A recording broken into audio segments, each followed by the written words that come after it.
ಓಂ ಶಾಂತಿ. ವಾಣಿ date 31/1/2025. ಪ್ರಾತಃ ಮುರಳಿ. ಓಂ ಶಾಂತಿ. ಬಾಪ್ ದಾದಾ ಅವ್ಯಕ್ತ ಬಾಪ್ ದಾದಾ revised ವಾಣಿ 15/12/2020. ಸ್ಮೃತಿ ಸ್ವರೂಪರು ಅನುಭವಿ ಮೂರ್ತಿಗಳಾಗಿ ಸೆಕೆಂಡಿನ ತೀವ್ರ ಗತಿಯಿಂದ ಪರಿವರ್ತನೆ ಮಾಡಿಕೊಂಡು ಪಾಸ್ ವಿತ್ ಆನರ್ ಆಗಿರಿ. ಇಂದು ಬಾಪ್ ದಾದಾ 4 ಕಡೆಯ ಮಕ್ಕಳ ಮಸ್ತಕದಲ್ಲಿ ಹೊಳೆಯುತ್ತಿರುವ 3 ವಿಶೇಷ ಭಾಗ್ಯದ ರೇಖೆಗಳನ್ನು ನೋಡುತ್ತಿದ್ದೇವೆ. ಎಲ್ಲರ ಮಸ್ತಕವು ಭಾಗ್ಯದ ರೇಖೆಗಳಿಂದ ಹೊಳೆಯುತ್ತಿದೆ. ಒಂದು ಪರಮಾತ್ಮ ಪಾಲನೆಯ ಭಾಗ್ಯದ ರೇಖೆಯಾಗಿದೆ. ಎರಡನೆಯದು ಶ್ರೇಷ್ಠ ಶಿಕ್ಷಕನ ಮೂಲಕ ಶಿಕ್ಷಣದ ಭಾಗ್ಯದ ರೇಖೆ. ಮೂರನೆಯದು ಸದ್ಗುರುವಿನ ಮೂಲಕ ಶ್ರೀಮತದ ಭಾಗ್ಯದ ರೇಖೆ. ವಾಸ್ತವದಲ್ಲಿ ತಮ್ಮ ಭಾಗ್ಯವು ಅಪಾರವಾಗಿದೆ. ಆದರೂ ಇಂದು ಈ ವಿಶೇಷ 3 ರೇಖೆಗಳನ್ನು ನೋಡುತ್ತಿದ್ದೇವೆ. ತಾವು ಸಹ ತಮ್ಮ ಮಸ್ತಕದಲ್ಲಿ ಹೊಳೆಯುತ್ತಿರುವ ರೇಖೆಗಳನ್ನು ಅನುಭವ ಮಾಡುತ್ತಿದ್ದೀರಲ್ಲವೇ?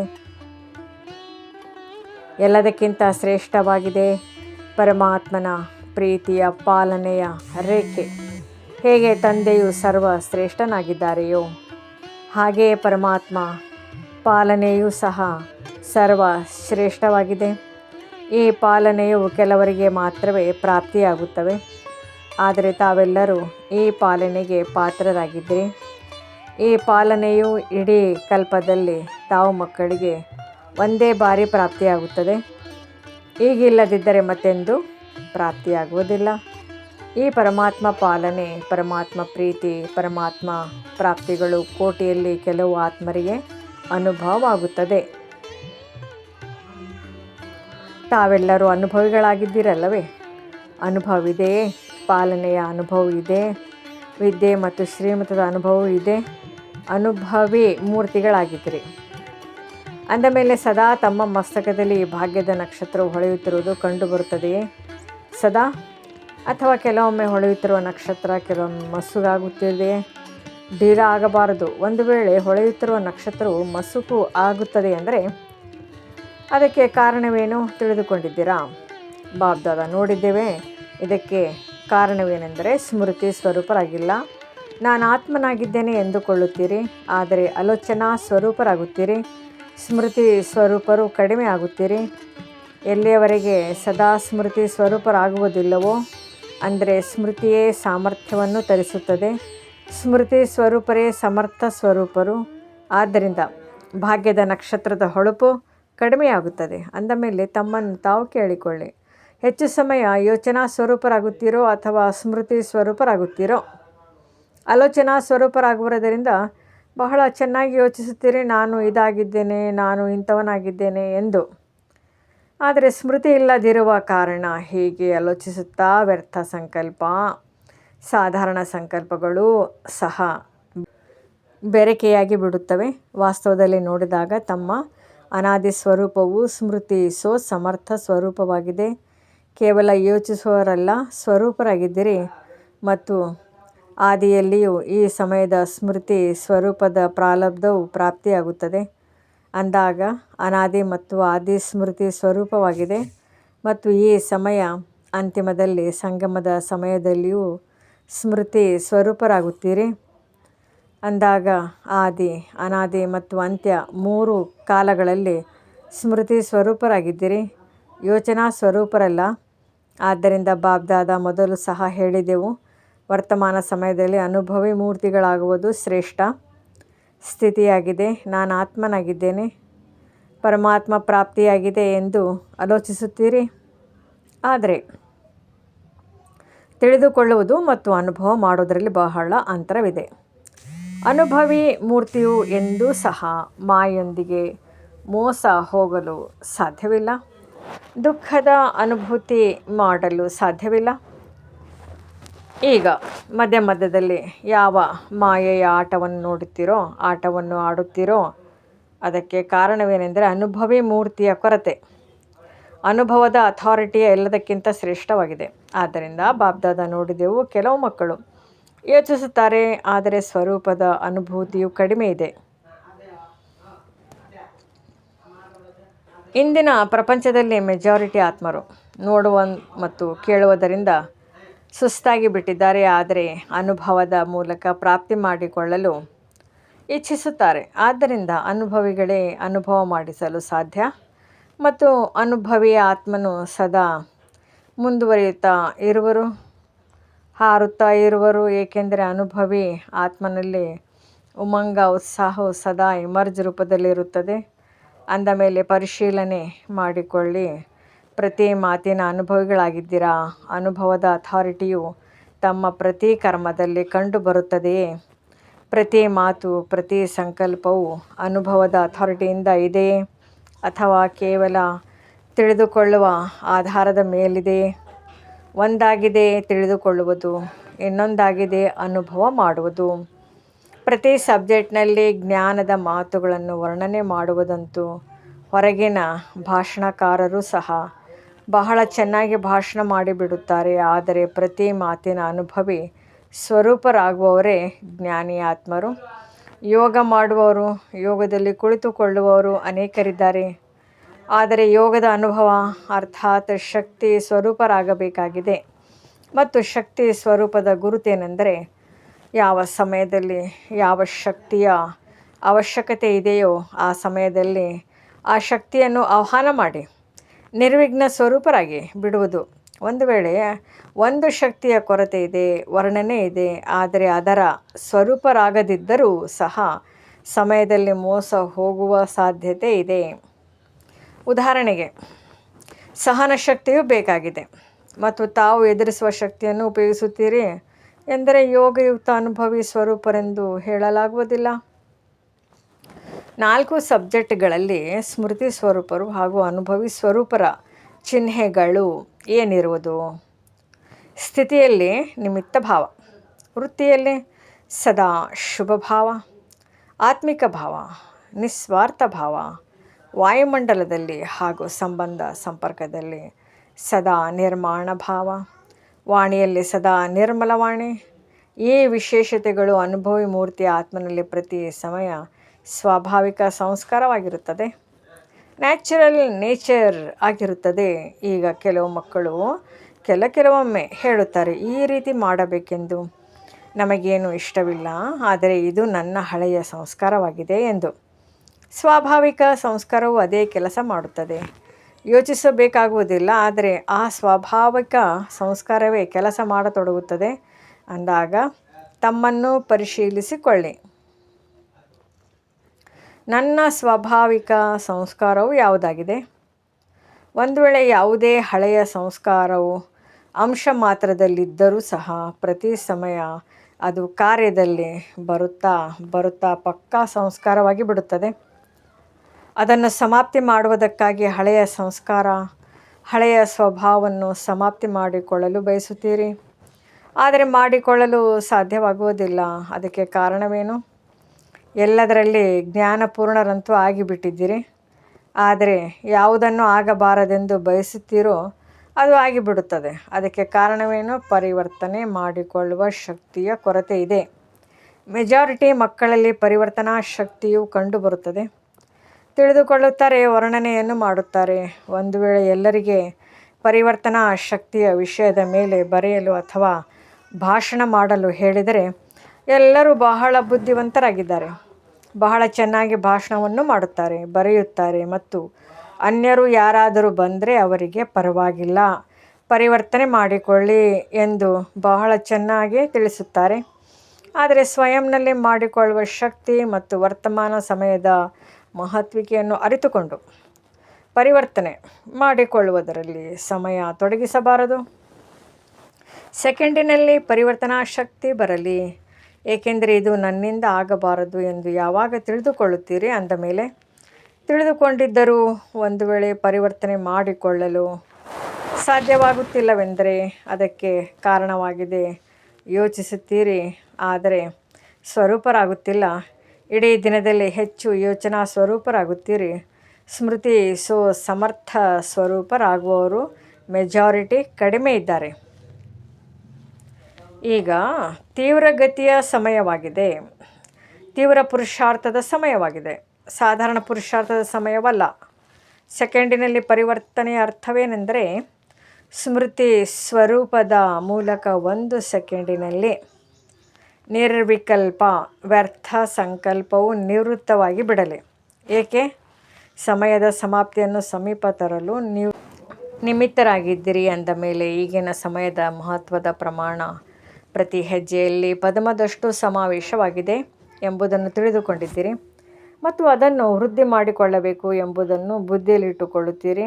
ಆದರೆ ಕಳೆದುಕೊಳ್ಳುವ ವಿಚಾರವನ್ನು ಬುದ್ಧಿಯಲ್ಲಿಟ್ಟುಕೊಳ್ಳಿ. ಒಂದು ವೇಳೆ ಹೆಜ್ಜೆ ಹೆಜ್ಜೆಯಲ್ಲಿ ಪದಮದಷ್ಟು ಸಂಪಾದನೆಯಾಗುತ್ತದೆ ಎಂದರೆ ಹೆಜ್ಜೆ ಹೆಜ್ಜೆಯಲ್ಲಿ ಪದಮದಷ್ಟನ್ನು ಕಳೆದುಕೊಳ್ಳುತ್ತೀರಿ ಇಲ್ಲವೇ?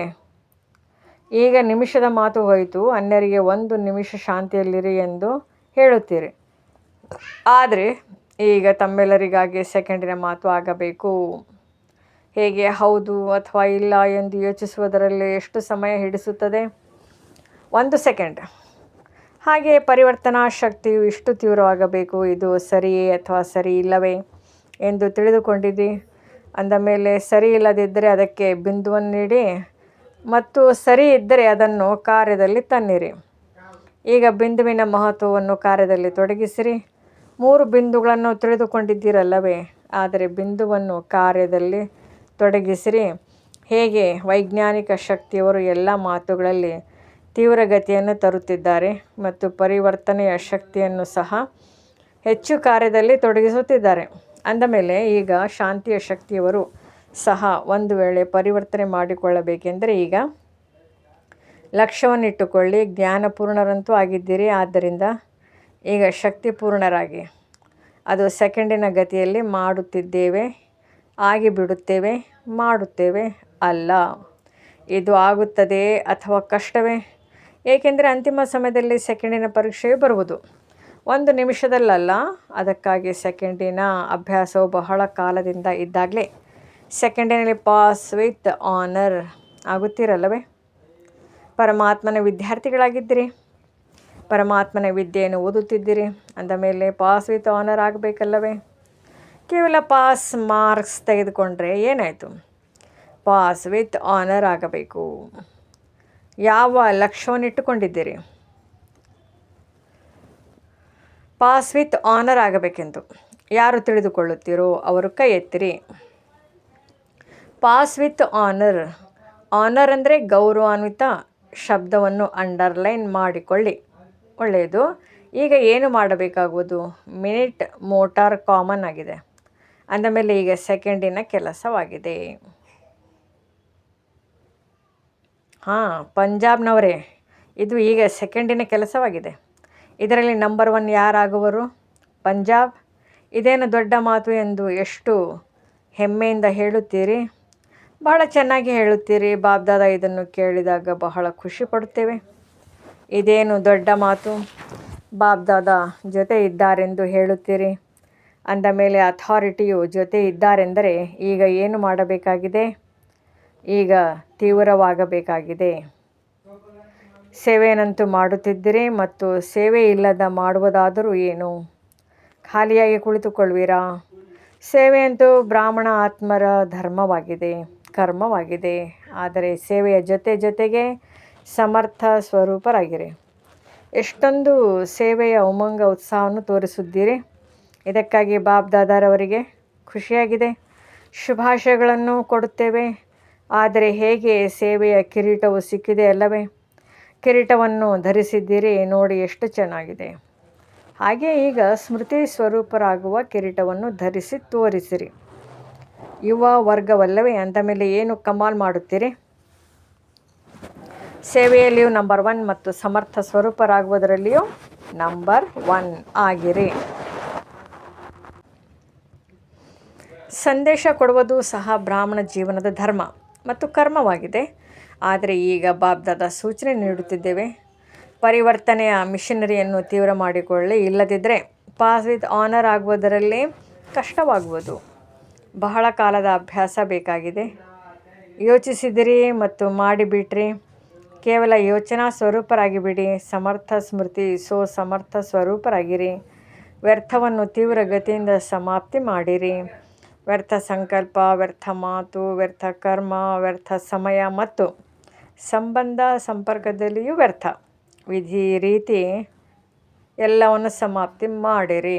ಯಾವಾಗ ಬ್ರಾಹ್ಮಣ ಆತ್ಮರು ತೀವ್ರಗತಿಯಿಂದ ಈ ಸ್ವಯಂನ ವ್ಯರ್ಥದ ಸಮಾಪ್ತಿ ಮಾಡುತ್ತೀರೋ ಆಗ ಆತ್ಮರ ಆಶೀರ್ವಾದಗಳು ಮತ್ತು ತಮ್ಮ ಪುಣ್ಯದ ಖಾತೆಯನ್ನು ತೀವ್ರಗತಿಯಿಂದ ಜಮಾ ಮಾಡಿಕೊಳ್ಳುತ್ತೀರಿ. ಬಾಬ್ದಾದ ಮೊದಲು ಸಹ ತಿಳಿಸಿದ್ದೇವೆ. ಬಾಬ್ದಾದ 3 ಖಾತೆಗಳನ್ನು ಪರಿಶೀಲನೆ ಮಾಡುತ್ತೇವೆ. ಪುರುಷಾರ್ಥದ ಗತಿಯ ಖಾತೆ, ಆಶೀರ್ವಾದಗಳ ಖಾತೆ, ಪುಣ್ಯದ ಖಾತೆ. ಆದರೆ ಮೆಜಾರಿಟಿ ಮಕ್ಕಳ ಖಾತೆಯಲ್ಲಿ ಇನ್ನೂ ಸಂಪನ್ನತೆಯ ಕೊರತೆ ಇದೆ. ಆದ್ದರಿಂದ ಬಾಬ್ದಾದ ಎಂದು ಇದೇ ಸ್ಲೋಗನ್ ನೆನಪಿಗೆ ತರಿಸುತ್ತಿದ್ದೇವೆ. ಈಗ ತೀವ್ರವಾಗಿ ತೀವ್ರ ಪುರುಷಾರ್ಥಿಗಳಾಗಿರಿ. ತೀವ್ರಗತಿಯಿಂದ ಸಮಾಪ್ತಿ ಮಾಡುವವರಾಗಿ ತೀವ್ರಗತಿಯಿಂದ ಮನಸ ಸೇವೆಯ ಮೂಲಕ ವಾಯುಮಂಡಲವನ್ನು ಪರಿವರ್ತನೆ ಮಾಡುವವರಾಗಿರಿ. ಬಾಬ್ದಾದ ಒಂದು ಮಾತಿನಲ್ಲಿ ಎಲ್ಲ ಮಕ್ಕಳ ಪ್ರತಿ ಬಹಳ ಖುಷಿಪಟ್ಟಿದ್ದಾರೆ. ಅದು ಯಾವ ಮಾತಿನಲ್ಲಿ? ತಂದೆಯೊಂದಿಗೆ ಎಲ್ಲರಿಗೂ ಜಿಗರಿ ಪ್ರೀತಿ ಇದೆ. ಇದಕ್ಕಾಗಿ ಶುಭಾಶಯಗಳು. ಆದರೆ ಏನು ಮಾಡಬೇಕೆಂದು ಹೇಳುವುದೇ? ಈ ಸೀಸನ್ನಿನ ಸಮಾಪ್ತಿಯ ಸಮಯದೊಳಗೆ ಇನ್ನೂ ಸಮಯವಿದೆ. ಈ ಸೀಸನ್ನಿನ ಸಮಾಪ್ತಿಯೊಳಗೆ ತೀವ್ರಗತಿಯ ಯಾವುದಾದರೂ ಶೌರ್ಯವನ್ನು ತೋರಿಸಿರಿ. ಇಷ್ಟವಿದೆಯೇ? ಲಕ್ಷ್ಯ ಮತ್ತು ಲಕ್ಷಣ ಎರಡನ್ನು ಸ್ಮೃತಿಯಲ್ಲಿ ಇಟ್ಟುಕೊಳ್ಳುತ್ತೇವೆ ಎಂದು ಯಾರು ತಿಳಿದುಕೊಳ್ಳುತ್ತೀರೋ ಅವರು ಕೈ ಎತ್ತಿರಿ. ಲಕ್ಷ್ಯ ಮತ್ತು ಲಕ್ಷಣ ಎರಡನ್ನು ಸನ್ಮುಖದಲ್ಲಿಟ್ಟುಕೊಳ್ಳೋರು ಕೈ ಎತ್ತಿರಿ. ಡಬಲ್ ವಿದೇಶಿಯರು ಸಹ ಇಟ್ಟುಕೊಳ್ಳುತ್ತೀರಿ, ಟೀಚರ್ಸ್ ಸಹ ಇಟ್ಟುಕೊಳ್ಳುತ್ತೀರಿ ಮತ್ತು ಯುವಕರು ಇಟ್ಟುಕೊಳ್ಳುವವರು ಹಾಗೂ ಮೊದಲಿನ ಸಾಲಿನವರು ಇಟ್ಟುಕೊಳ್ಳುವರು. ಅಂದ ಮೇಲೆ ಮುಂಚಿತವಾಗಿಯೇ ಪದಮದಷ್ಟು ಶುಭಾಶಯಗಳು. ಒಳ್ಳೆಯದು. ಈಗೀಗ ಅಭ್ಯಾಸ ಮಾಡಿರಿ. 1 ಸೆಕೆಂಡಿನಲ್ಲಿ ನಿರ್ವಿಕಲ್ಪ, ನಿರ್ವರ್ಥ ಸಂಕಲ್ಪಧಾರಿಗಳಾಗಿ ಏಕಾಗ್ರ ಮತ್ತು ಒಬ್ಬ ತಂದೆ ವಿನಃ ಯಾರೂ ಇಲ್ಲ. ಈ ಒಂದೇ ಸಂಕಲ್ಪದಲ್ಲಿ ಏಕಾಗ್ರರಾಗಿ ಕುಳಿತುಕೊಳ್ಳಬಲ್ಲಿರಾ? ಮತ್ಯಾವುದೇ ಸಂಕಲ್ಪವಿರಬಾರದು. ಒಂದೇ ಸಂಕಲ್ಪದ ಏಕಾಗ್ರತೆಯ ಶಕ್ತಿಯ ಅನುಭವದಲ್ಲಿ ಕುಳಿತುಬಿಡಿ. ಸಮಯ ಹಿಡಿಸಬಾರದು. ಕೇವಲ 1 ಸೆಕೆಂಡಿನಲ್ಲಿ ಸ್ಥಿತರಾಗಿರಿ. ಒಳ್ಳೆಯದು.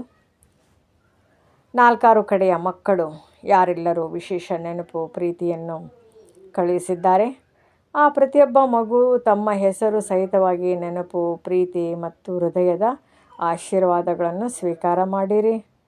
ಬಾಬ್ದಾದ ನೋಡುತ್ತಿದ್ದೇವೆ. ಎಲ್ಲರ ಹೃದಯದಲ್ಲಿ ಬರುತ್ತದೆ ನಮ್ಮ ನೆನಪುಗಳು, ನಮ್ಮ ನೆನಪುಗಳು. ಆದರೆ ತಾವು ಮಕ್ಕಳು ಯಾವ ಸಮಯದಲ್ಲಿ ಸಂಕಲ್ಪ ಮಾಡುತ್ತೀರಿ ಅದೇ ಸಮಯದಲ್ಲಿ ಬಾಬ್ದಾದರವರ ಬಳಿ ತಲುಪಿಬಿಡುತ್ತದೆ. ಆದ್ದರಿಂದ ಎಲ್ಲ ಮಕ್ಕಳಿಗೆ ಪ್ರತಿಯೊಬ್ಬರಿಗೂ ಹೆಸರು ಮತ್ತು ವಿಶೇಷತಾ ಸಂಪನ್ನ ನೆನಪು ಪ್ರೀತಿಯನ್ನು ಕೊಡುತ್ತಿದ್ದೇವೆ. ಸರ್ವ ಸದಾ ಸ್ಮೃತಿ ಸ್ವರೂಪ, ಸಮರ್ಥ ಸ್ವರೂಪ, ಅನುಭವ ಸ್ವರೂಪ ಶ್ರೇಷ್ಠ ಮಕ್ಕಳಿಗೆ ಸದಾ ಏನು ಶುಭವನ್ನು ಆಲೋಚಿಸಿದರೋ ಅದನ್ನು ಶೀಘ್ರವಾಗಿ ಮಾಡುವಂತಹ, ಹೇಗೆ ಶೀಘ್ರ ದಾನದ ಮಹತ್ವಿಕೆ ಇದೆಯೋ ಹಾಗೆ ಶೀಘ್ರ ಪರಿವರ್ತನೆಗೂ ಮಹತ್ವಿಕೆ ಇದೆ.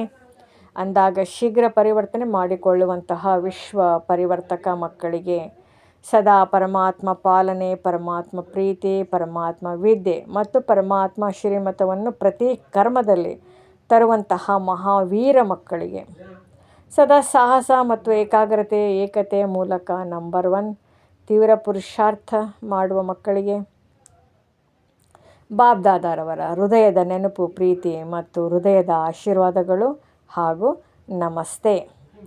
ದಾದಿಯವರೊಂದಿಗೆ ಎಲ್ಲರೂ ಒಳ್ಳೆಯ ಪಾತ್ರವನ್ನು ಅಭಿನಯಿಸುತ್ತಿದ್ದೀರಿ. ಬಾಬ್ದಾದ ಪ್ರತಿಯೊಬ್ಬರ ಪಾತ್ರವನ್ನು ನೋಡಿ ಖುಷಿ ಪಡುತ್ತೇವೆ. ಚಿಕ್ಕವರೂ ಸಹ ಒಳ್ಳೆಯ ಪಾತ್ರವನ್ನು ಅಭಿನಯಿಸುತ್ತಿದ್ದಾರೆ. ನಾವಂತೂ ಚಿಕ್ಕವರೆಂದು ತಿಳಿದುಕೊಳ್ಳಬೇಡಿ. ಚಿಕ್ಕವರು ಪ್ರಭುವಿಗಿಂತಲೂ ಚತುರರು. ಶಕ್ತಿಯರದು ತಮ್ಮದೇ ಪಾತ್ರವಿದೆ. ಪಾಂಡವರು ತಮ್ಮದೇ ಆದ ಪಾತ್ರವಾಗಿದೆ. ಪಾಂಡವರಿಲ್ಲದಿದ್ದರೂ ಕೆಲಸ ನಡೆಯುವುದಿಲ್ಲ, ಶಕ್ತಿಯರು ಇಲ್ಲದಿದ್ದರೂ ಕೆಲಸ ನಡೆಯುವುದಿಲ್ಲ. ಆದ್ದರಿಂದ ಭಾರತದಲ್ಲಿ ಚತುರ್ಭುಜನ ನೆನಪಾರ್ಥವಿದೆ. ಮತ್ಯಾವುದೇ ಧರ್ಮದಲ್ಲಿ ಚತುರ್ಭುಜನನ್ನು ತೋರಿಸುವುದಿಲ್ಲ. ಆದರೆ ಭಾರತದ ನೆನಪಾರ್ಥದಲ್ಲಿ ಚತುರ್ಭುಜದ ಮಹತ್ವಿಕೆ ಇದೆ ಅಂದ ಮೇಲೆ ಇಬ್ಬರು ಒಳ್ಳೆಯ ಪಾತ್ರವನ್ನು ಅಭಿನಯಿಸುತ್ತಿದ್ದಿರಿ. ಆದರೆ ಈಗ ಸ್ವಲ್ಪ ತೀವ್ರವಾಗಿ ಮಾಡಿರಿ. ಸಾಕು, ಕೆಲವೊಮ್ಮೆ ಸ್ವಲ್ಪ ಢೀಲ ಆಗಿಬಿಡುತ್ತಾರೆ. ಈಗ ಢೀಲ ಆಗುವ ಸಮಯವಿಲ್ಲ. ಭಿನ್ನ ಭಿನ್ನ ಮಾತುಗಳಂತೂ ಬಂದೇ ಬರುತ್ತವೆ. ಆದರೆ ನಾವು ಮಾತುಗಳ ರಹಸ್ಯವನ್ನು ತಿಳಿದು ರಹಸ್ಯಯುಕ್ತ, ಯೋಗಯುಕ್ತ, ಸ್ನೇಹಯುಕ್ತ, ಸಹಯೋಗಯುಕ್ತರಾಗಿ ನಡೆಯಬೇಕಾಗಿದೆ. ಒಳ್ಳೆಯದಲ್ಲವೇ? ದಾದೀಜಿಯವರೊಂದಿಗೆ ಬಹಳ ಚೆನ್ನಾಗಿದೆಯಲ್ಲವೇ? ನೋಡಿ, ಎಷ್ಟು ಮಂದಿ ಬಂದಿದ್ದಾರೆ. ಏಕೆ ಬಂದಿದ್ದಾರೆ? ಇವರೆಲ್ಲರೂ ಏಕೆ ಬಂದಿದ್ದಾರೆ? ತಮ್ಮೊಂದಿಗೆ ಮಿಲನ ಮಾಡಲು ಬಂದಿದ್ದಾರೆ. ಬಾಬ್ದಾದಾರವರ ಜೊತೆಯಂತೂ ಮಿಲನ ಮಾಡಲು ಬಂದಿದ್ದಾರೆ. ಆದರೆ ಜೊತೆಯಲ್ಲಿ ದಾದಿಯರಿಲ್ಲದಿದ್ದರೂ ಸಹ ಮಜಾ ಬರುವುದಿಲ್ಲ ಎಂದು ಹೇಳುತ್ತಾರಲ್ಲವೇ? ತಾವೆಲ್ಲರೂ ಇಲ್ಲದಿದ್ದರೂ ಸಹ ಮಜಾ ಬರೋದಿಲ್ಲ. ವರದಾನ. ಸ್ಮೃತಿಯ ಸ್ವಿಚ್ ಮೂಲಕ ಸ್ವಕಲ್ಯಾಣ ಮತ್ತು ಸರ್ವರ ಕಲ್ಯಾಣ ಮಾಡುವಂತಹ ಸಿದ್ಧಿ ಸ್ವರೂಪ ಭವ. ಸ್ಥಿತಿಯ ಆಧಾರ ಸ್ಮೃತಿಯಾಗಿದೆ. ಇದೇ ಶಕ್ತಿಶಾಲಿ ಸ್ಮೃತಿ ಇರಲಿ. ನಾನು ತಂದೆಯವನು ಮತ್ತು ತಂದೆ ನಮ್ಮವರು. ಆಗ ಇದೇ ಸ್ಮೃತಿಯಿಂದ ಸ್ವಯಂನ ಸ್ಥಿತಿ ಶಕ್ತಿಶಾಲಿಯಾಗಿರುತ್ತದೆ ಮತ್ತು ಬೇರೆಯವರಿಗೂ ಸಹ ಶಕ್ತಿಶಾಲಿಯನ್ನಾಗಿ ಮಾಡುವಿರಿ. ಹೇಗೆ ಸ್ವಿಚ್ ಆನ್ ಮಾಡುವುದರಿಂದ ಪ್ರಕಾಶವಾಗಿ ಬಿಡುವುದು, ಅದೇ ರೀತಿ ಈ ಸ್ಮೃತಿಯು ಸಹ ಒಂದು ಸ್ವಿಚ್ ಆಗಿದೆ. ಸದಾ ಸ್ಮೃತಿ ಸ್ವರೂಪ ಸ್ವಿಚ್ನ ಮೇಲೆ ಗಮನವಿರಲಿ. ಆಗ ಸ್ವಯಂನ ಮತ್ತು ಸರ್ವರ ಕಲ್ಯಾಣವನ್ನು ಮಾಡುತ್ತಿರುವಿರಿ. ಹೊಸ ಜನ್ಮವಾಯಿತು ಎಂದರೆ ಹೊಸ ಸ್ಮೃತಿಗಳಿರಲಿ. ಹಳೆಯ ಎಲ್ಲ ಸ್ಮೃತಿಗಳು ಸಮಾಪ್ತಿ. ಈ ವಿಧಿಯಿಂದ ಸಿದ್ಧಿ ಸ್ವರೂಪದ ವರದಾನ ಪ್ರಾಪ್ತಿಯಾಗಿ ಬಿಡುವುದು. ಸ್ಲೋಗನ್. ಅತೀಂದ್ರಿಯ ಸುಖದ ಅನುಭೂತಿ ಮಾಡುವುದಕ್ಕಾಗಿ ತಮ್ಮ ಶಾಂತ ಸ್ವರೂಪದ ಸ್ಥಿತಿಯಲ್ಲಿ ಸ್ಥಿತರಾಗಿರಿ.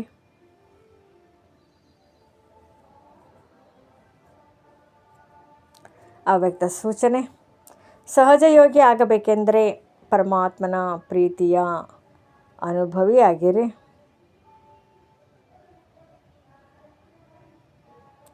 ಬಾಬ್ದಾದರವರು ಪ್ರೇಮದ ಬಂಧನದಲ್ಲಿ ಬಂಧಿತರಾಗಿದ್ದಾರೆ. ಬಿಡಿಸಿಕೊಳ್ಳಬೇಕೆಂದರೂ ಬಿಡಿಸಿಕೊಳ್ಳಲು ಸಾಧ್ಯವಿಲ್ಲ. ಅದಕ್ಕೆ ಭಕ್ತಿಯಲ್ಲಿ ಬಂಧನದ ಚಿತ್ರ ತೋರಿಸಿದ್ದಾರೆ. ಪ್ರಾಕ್ಟಿಕಲ್ನಲ್ಲಿ ಪ್ರೇಮದ ಬಂಧನದಲ್ಲಿ ಅವ್ಯಕ್ತರಾಗಿದ್ದರೂ ಬಂಧನವಿದೆ. ವ್ಯಕ್ತದಿಂದ ಬಿಡಿಸಿಕೊಂಡರೂ ಬಿಡಿಸಿಕೊಳ್ಳಲು ಸಾಧ್ಯವಿಲ್ಲ. ಈ ಪ್ರೇಮದ ಹಗ್ಗ ಬಹಳ ಬಲಶಾಲಿಯಾಗಿದೆ. ಇಂತಹ ಪ್ರೇಮ ಸ್ವರೂಪರಾಗಿ ಒಬ್ಬರಿನ್ನೊಬ್ಬರನ್ನು ಪ್ರೇಮದ ಹಗ್ಗದಿಂದ ಬಂಧಿಸಿ ಸಮೀಪ ಸಂಬಂಧದ ಅಥವಾ ತಮ್ಮತನದ ಅನುಭೂತಿ ಮಾಡಿಸಿ. ಓಂ ಶಾಂತಿ.